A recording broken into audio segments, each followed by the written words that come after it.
ആരാണ് ഗാന്ധിജി എന്ന വിഷയവുമായി ആധാരമാക്കി ചില വീഡിയോകൾ ചെയ്യാൻ ഞാൻ ആഗ്രഹിക്കുന്നു.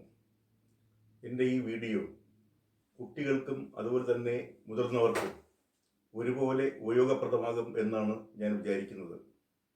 സാധാരണ ഒരു വീട്ടിൽ ജനിച്ച് മോഹൻദാസ് കരംചന്ദ് ഗാന്ധിയായി, ബാപ്പുജിയായി, അതുപോലെ തന്നെ മഹാത്മാവായി, ഇന്ത്യയുടെ രാഷ്ട്രപിതാവായി മാറിയ ലോക ജനത ആകെ അഹിംസാ ദിനമായി അദ്ദേഹത്തിൻ്റെ ജന്മദിനം ആഘോഷിക്കുന്ന മഹാത്മാഗാന്ധിയെക്കുറിച്ച് ഏറെ ഒന്നും ആളുകൾക്ക് അറിയില്ല.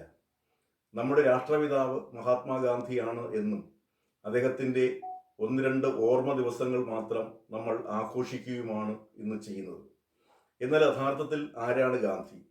ആരാണ് ഗാന്ധി എന്ന ചോദ്യത്തിന് അതിനൊരു മറുചോദ്യമാണ് എൻ്റെ ഉത്തരം. ആരായിരുന്നില്ല ഗാന്ധിജി എന്നുള്ളതാണ്. ഒരിക്കൽ ഐൻസ്റ്റീൻ പറയുകയുണ്ടായി, അതുല്യനായ ഒരു മനുഷ്യനാണ് ഗാന്ധിജി, അവിശ്വസനീയമായ ഒരു മനുഷ്യനാണ് ഗാന്ധിജി. അങ്ങനെയുള്ളൊരു മനുഷ്യൻ ഈ ഭൂമുഖത്ത് ജീവിച്ചിരുന്നു എന്ന് ഇന്നത്തെ തലമുറയോട് പറഞ്ഞാൽ അത് ആരും തന്നെ വിശ്വസിക്കുകയില്ല. വളരെ ശരിയാണ്, അദ്ദേഹം അതുല്യനാണ്. അതുല്യനെന്ന് പറഞ്ഞാൽ അദ്ദേഹത്തെ പോലെ മറ്റൊരു വ്യക്തി ഈ ഭൂമുഖത്ത് ഉണ്ടായിട്ടില്ല. ഒരു പക്ഷേ നമുക്ക് അദ്ദേഹത്തെ ഓർമ്മിക്കുവാൻ കഴിയുന്നത് ക്രിസ്തുവിനോടും മുഹമ്മദ് നബിയോടും ഒക്കെ ഉള്ള ആളുകളോടാണ്. പക്ഷെ മുഹമ്മദ് നബി ആയിരുന്നാലും ക്രിസ്തുദേവനായിരുന്നാലും ഒക്കെ ദൈവത്തിൻ്റെ പരിവേഷമുള്ള ആളുകളായിരുന്നു.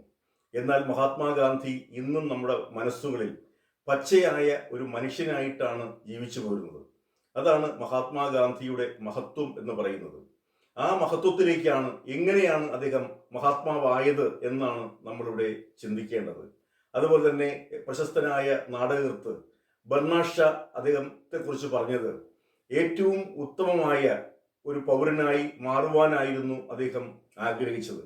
അഥവാ പൂർണ്ണമായ ഒരു മനുഷ്യനാകുവാനായിരുന്നു മഹാത്മാഗാന്ധിയുടെ ആഗ്രഹം. അദ്ദേഹം തന്നെ പറയുന്നു, അദ്ദേഹം പൂർണ്ണ മനുഷ്യനാവാൻ ആഗ്രഹിച്ചതാണ്, അദ്ദേഹത്തിൻ്റെ നന്മയുള്ള മനുഷ്യനാകുവാൻ ആഗ്രഹിച്ചതാണ് അദ്ദേഹത്തിന് പറ്റിയ ഏറ്റവും വലിയ തെറ്റ് എന്നും അദ്ദേഹം തന്നെ പറയുന്നു. അതുകൊണ്ടാണ് ഇന്ത്യയിൽ തന്നെ ജനിച്ചു വളർന്ന, ഇന്ത്യയിൽ വളർന്ന മഹാത്മാഗാന്ധിയെ കൊല്ലാൻ പ്ലാൻ വരികയും ഒരു മതഭ്രാന്തന്റെ കൈകളാൽ അദ്ദേഹം വെടിവെച്ച് കൊല്ലപ്പെടുകയും ചെയ്തത്. അതാണ് മഹാത്മാഗാന്ധി എന്ന് പറയുന്നത്. മഹാത്മാഗാന്ധിയെ പോലെ നമുക്കറിയാം മറ്റൊരു മനുഷ്യൻ ഭൂമുഖത്തില്ല എന്നാണ് നമുക്ക് ഇതിൽ നിന്നെല്ലാം മനസ്സിലാകുന്നത്. അദ്ദേഹത്തിൻ്റെ അഹിംസയായിരുന്നാലും സ്നേഹമായിരുന്നാലും സത്യമായിരുന്നാലും ലളിതമായ ജീവിതമായിരുന്നാലും എല്ലാം അദ്ദേഹത്തെ ഇന്നും അദ്ദേഹത്തിൻ്റെ പ്രവർത്തനങ്ങളിലൂടെയാണ് നമ്മൾ ഓർമ്മിക്കുന്നത്. നമുക്കറിയാം മഹാത്മാഗാന്ധി എന്ന് പറഞ്ഞാൽ അദ്ദേഹം സാധാരണ പോലെ ജനിച്ച ഒരു മനുഷ്യൻ. അദ്ദേഹത്തിൻ്റെ ജന്മസ്ഥലമൊക്കെ നമുക്കറിയാം.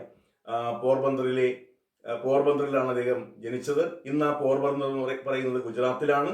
പോർബന്തറിലെ ഒരു സാധാരണ കുടുംബത്തിൽ ജനിച്ച ഒരാളാണ് മഹാത്മാഗാന്ധി എന്ന് പറയുന്നത്. അദ്ദേഹം പിന്നീട് അദ്ദേഹത്തിൻ്റെ അച്ഛൻ്റെ പേര് കരംചന്ദ് ഗാന്ധി ആയിരുന്നു എന്ന് നമുക്കറിയാം. അദ്ദേഹത്തിൻ്റെ അച്ഛൻ്റെ പേര് ഉത്തംചന്ദ് ഗാന്ധി ആണെന്നും ഒക്കെ നമുക്കറിയാം. അമ്മയുടെ പേര് പുത്ലിഭായി ആയി ആണ് എന്ന് നമുക്കറിയാം. അദ്ദേഹം കുഞ്ഞിലെ തന്നെ അദ്ദേഹത്തിന് കുട്ടികളുടേതായ എല്ലാ സ്വഭാവ വിശേഷങ്ങളും ഉള്ള ഒരു മനുഷ്യനായിരുന്നു മഹാത്മാഗാന്ധി. അദ്ദേഹത്തിൻ്റെ കുട്ടിക്കാലം എന്ന് പറയുന്നത് മറ്റു കുട്ടികളെ പോലെ തന്നെ സംഭവബഹുലമായ ഒന്നും തന്നെ ഉണ്ടായിരുന്നില്ല. അദ്ദേഹത്തിൻ്റെ ശരീരരൂപം മാത്രം ഒരു ചെവിയുള്ള ഒരു മുഖം ആണ് അദ്ദേഹത്തിന് ഉണ്ടായിരുന്നത് എന്ന് നമുക്കറിയാം. അതിൽ കവിഞ്ഞ് അദ്ദേഹത്തിന് വലിയ പ്രത്യേകതകളൊന്നും തന്നെ മഹാത്മാഗാന്ധിയെ കുറിച്ച് നമുക്ക് പറയാനില്ല. ഒരു സാധാരണ കുട്ടിയെ പോലെ ചെയ്യാവുന്നതും ചെയ്തുകൂടാത്തതും ആയ ചില കുറ്റങ്ങളും തെറ്റുകളും ഒക്കെ അദ്ദേഹത്തിൻ്റെ കാലത്ത് അദ്ദേഹം ചെയ്യുകയുണ്ടായി. 13ാമത്തെ വയസ്സിലാണ് അദ്ദേഹം വിവാഹിതനാകുന്നത്.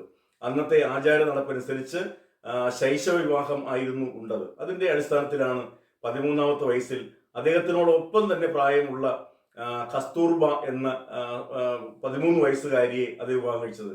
കസ്തൂർബ അദ്ദേഹം പോർബന്തറിലുള്ള ആളായിരുന്നു. കസ്തൂർബായുടെ അച്ഛൻ്റെ പേര് ഗോകുൽദാസ് എന്നായിരുന്നു അവരുടെ അച്ഛൻ്റെ പേര്. അദ്ദേഹം ഒരു ബിസിനസ്മാൻ ആയിരുന്നു. വളരെ സ്കൂളിലൊന്നും പോകാത്ത, വിദ്യാഭ്യാസം ഒന്നും കഴിയാത്ത ഒരാളായിരുന്നു കസ്തൂർബ ഗാന്ധി. പക്ഷേ ആദ്യകാലങ്ങളിൽ അദ്ദേഹത്തിന്റെ കളിക്കൂട്ടുകാരിയായി കണ്ട ഗാന്ധി പിന്നീട് അങ്ങോട്ട് നമ്മൾ കണ്ടത് കാർക്കശ്യക്കാരനായ ഒരു ഭർത്താവും ഒരു പൊതുപ്രവർത്തകനും ഒക്കെയാണ്. അവര് ആദ്യകാലങ്ങളിലൊക്കെ എതിർത്തെങ്കിലും അവരോടൊപ്പം നിൽക്കുവാനും ഗാന്ധിയോടൊപ്പം നിൽക്കുവാൻ അവർ തീരുമാനിക്കുകയുണ്ടായി. അദ്ദേഹത്തിന്റെ വിദ്യാഭ്യാസം ആദ്യം നടന്നത് പോർബന്തറിലാണ് നമുക്കറിയാം. അത് കഴിഞ്ഞിട്ട് അവരുടെ കുടുംബം രാജ്കോട്ടിലേക്ക് മാറി. രാജ്കോട്ടിൽ മാറിയപ്പോൾ അവിടെ ആൽഫ്രഡ് ഹൈസ്കൂളിൽ അദ്ദേഹത്തിന്റെ ഹൈസ്കൂൾ വിദ്യാഭ്യാസം പൂർത്തിയാക്കി. ഇനി എന്ത് എന്ന ചോദ്യത്തിന് അത് അവരുടെ കുടുംബ സുഹൃത്തിന്റെ ഉപദേശത്തോടു കൂടി അദ്ദേഹം ഇംഗ്ലണ്ടിൽ പോയി ബാരിസ്റ്റർ ബിരുദം പാസ്സാകാൻ തീരുമാനിച്ചു. അങ്ങനെ 1888 അദ്ദേഹം 88 സെപ്റ്റംബർ 10 അദ്ദേഹം ഇംഗ്ലണ്ടിലേക്ക് കപ്പൽ കയറി. 1991 ജൂൺ 10 അവിടെ വിജയകരമായി ബാരിസ്റ്റർ പരീക്ഷ പാസ്സായി. 11 അദ്ദേഹം വക്കീലാകുന്നതിന് വേണ്ടിയുള്ള എൻറോൾ അവിടെ ചെയ്യുകയുണ്ടായി. 12 അദ്ദേഹം വീണ്ടും ഇന്ത്യയിലേക്ക് തിരിച്ചു വരികയും ചെയ്തു. ഇന്ത്യയിൽ തിരിച്ചു വന്നപ്പോൾ അദ്ദേഹത്തിന്റെ സ്വസിദ്ധമായ ഒരു ലജ്ജ അദ്ദേഹത്തിന്റെ ജോലി കൊണ്ടുപോകാനുള്ള തടസ്സങ്ങൾ വരികയും വീണ്ടും അദ്ദേഹത്തിന് ദക്ഷിണാഫ്രിക്കയിലേക്ക് പോകാൻ കഴിയുകയും ചെയ്തു.